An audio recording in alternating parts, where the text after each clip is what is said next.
नमस्कार। जैसे कि सभी को मालूम है कि सुप्रीम कोर्ट की ज़रूरत क्या पड़ी थी हम लोगों को। जिस तरीके से ये जो फॉर्म है 1 करोड़ 8 लाख बच्चों ने भरा हुआ है, यस, सिर्फ ये चीज़ सोच करके कि उन लोगों का एग्ज़ाम डिले हो रहा है। यस, हमारा काम तो जो है हमारे क्लाइंट्स के लिए 40 लाख ITI के लिए वो हम अपनी साइड से कर रहे हैं, बट अगले जो बाकी बच्चे हैं उनके साथ भी गलत ना हो, जो भी रिज़ल्ट हो केस का जल्दी हो और डिसीजन हो। तो इस इंटेंशन के साथ हमने सिर्फ उसी पॉइंट को फोकस किया था कि सिर्फ हमारा सुप्रीम कोर्ट जाने का मकसद ये है कि अगर सुप्रीम कोर्ट मान लो 1% चांस हमारी बात सुन के बोलता है कि ठीक है मैं अभी यहीं से केस ख़त्म कर देता हूँ, तो यही एक चांस था जो कि बहुत इम्पॉसिबल होता है, क्योंकि ऑलरेडी हाई कोर्ट ने 6-7 बार हेयरिंग करके डिटेल्स ऑर्डर पास किए हुए हमारे फेवर में।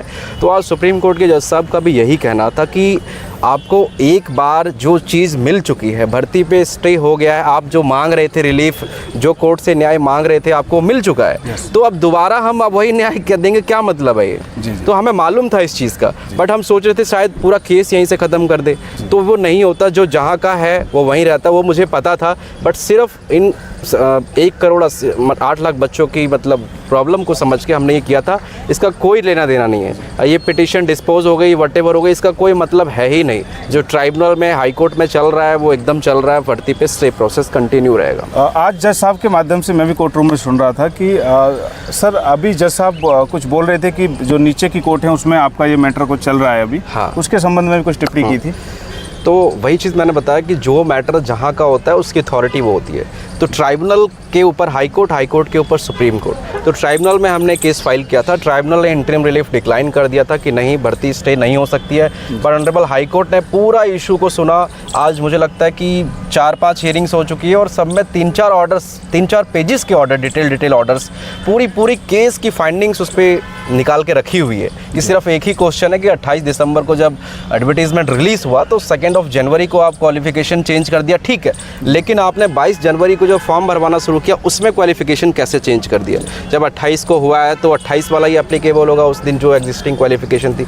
तो इसीलिए एकदम सब पॉजिटिव है। ये तो सिर्फ एक्स्ट्रा एफर्ट्स था 10th वालों बच्चों की तरफ से, उनका जो प्रेशर था, तो ये तो रेलवे को करना चाहिए अल्टीमेटली कि जल्दी केस सुनवाई करवाना चाहिए, क्योंकि हमें रिलीफ मिल चुका है, बट ये हम कर रहे हैं तो आप ही के फेवर में।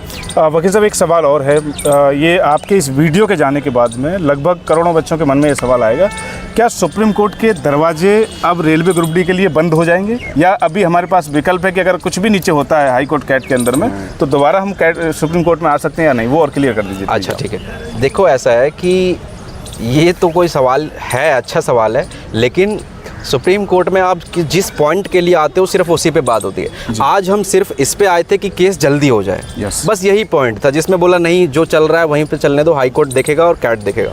ऑलरेडी वो भी बोल दिया, साहब भी बोले कि ऑलरेडी निचली अदालत में भी रिलीफ आपको मिली हुई है, तो आप फिर दोबारा क्यों आ रहे हो उस चीज़ को लेके, बस यही पॉइंट है। तो जब भी कुछ अगर कैट से होता है तो high court always open, high court से कुछ होता है तो supreme court is always open. But high court का जिस तरह का रुख है और ओपिनियन है भी केस के प्रति, हमें लगता है कि हाई कोर्ट तक ये फाइनली सेटल हो जाएगा मामला। जी, बहुत बहुत शुक्रिया। आप सुन रहे थे अभी हमारे साथ में रेलवे के जो ग्रुप डी मामले को पहले ही दिन से देख रहे हैं श्रीकांत प्रसाद जी और उनकी टीम, आर्यन जी, नीतीश जी, बाकी इनकी टीम को आपने सुना कि आज हम लोग सुप्रीम कोर्ट केवल इसलिए आए थे कि जो 1 करोड़ 8 लाख बच्चों का जो भविष्य फंसा हुआ है ITI और नॉन ITI वालों के बीच में, कि उसमें कैसे ही जल्दी से रिलीफ मिल जाए, उसको लेकर के सुप्रीम कोर्ट आज हम लोग आए थे। लेकिन सुप्रीम कोर्ट ने कहा कि आपका केस ऑलरेडी हाई कोर्ट से आपको रिलीफ मिल चुका है, कैट के अंदर में आपका केस अभी चल रहा है, हाई कोर्ट के अंदर में आपका केस चल रहा है, तो आप वहाँ पहले सुनिए, उसके बाद अगर कुछ होता है तो आपको आने की जरूरत है। हालांकि हमें बिल्कुल ज़रूरत नहीं थी, बस ये आप लोगों की 1 करोड़ जितने बच्चे हैं उनको बस कंसिडर करते हुए कि जल्दी कुछ हो जाए। जी,